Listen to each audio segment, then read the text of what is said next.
Now we'll connect the vacuum pump to draw the moisture out of the system and make sure that there are no leaks. We won't be using the high pressure, just the low.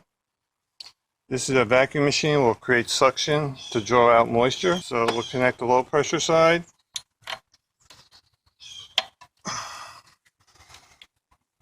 Turn it clockwise to open the valve.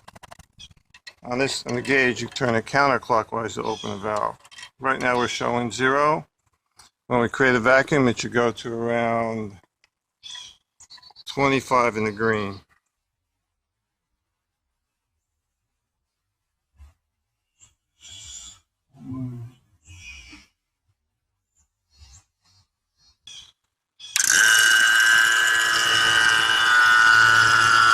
So it's going to start moving to the right.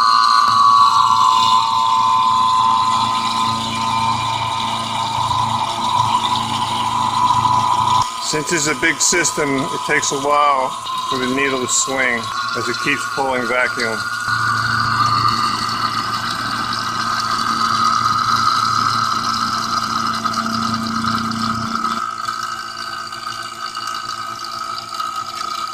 It's around 25 or so.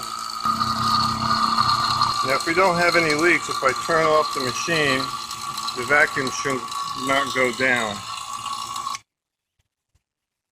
So it's holding vacuum. If there's a leak, it'll go up to 0 in like under 10 minutes. So we'll just keep pulling vacuum. You can almost hear it in the vacuum motor. When the pump reaches maximum vacuum, it makes a different tone. See, the needle's swinging closer to 30. We'll never get to 30. I think the max will be around 28.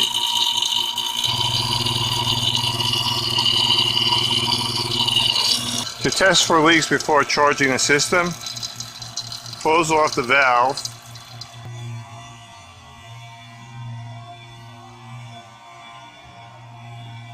Shut off the vacuum pump and see if the needle moves.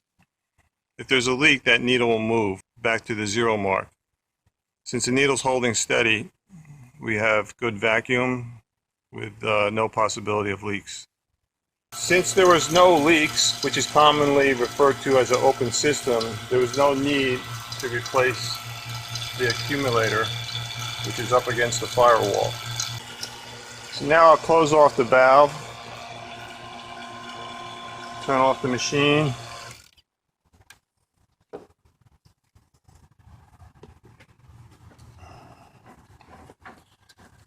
Disconnect the low pressure line. That's a new Freon can to my refill connector.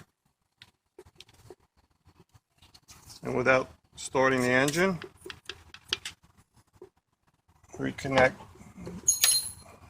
the line and start pushing in Freon. Approximately 6 to 7 cans for this vehicle.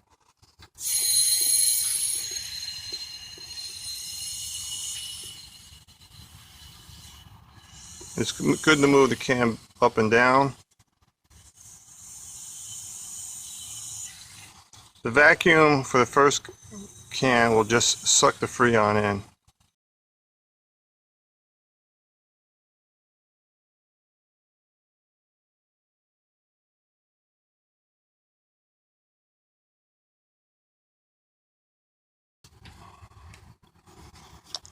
Can feels pretty empty. We'll install a second can.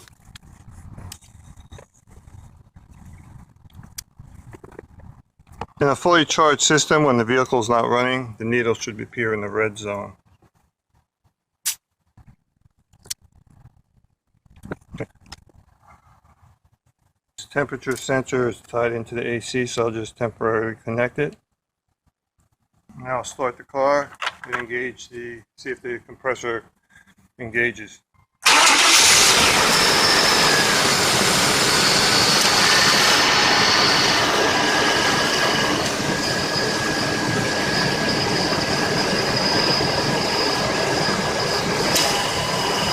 Here we go.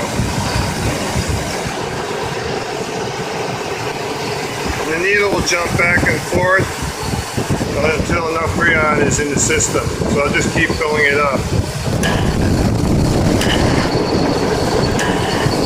It should stay continuously on.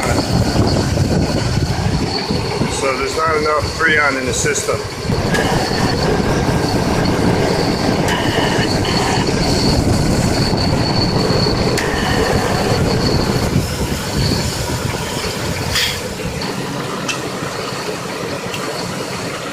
Can number 3.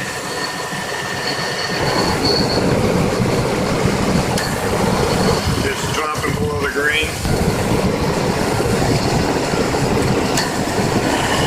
The needle fluctuates up and down.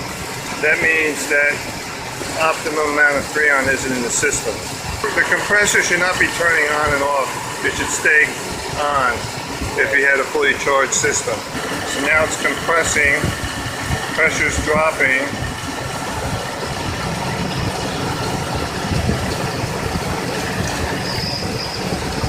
We're filling these are the temperature settings to find the optimum point where you want the needle to appear on a fully charged system.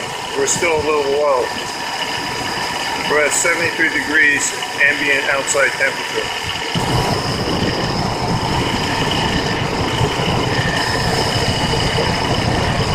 We're above the minimum now.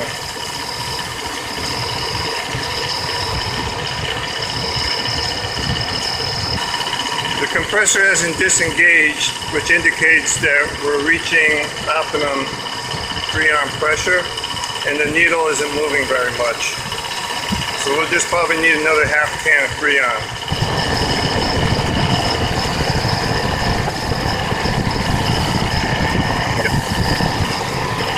Ideally, for this vehicle, you want to be around 35 psi. We're almost there.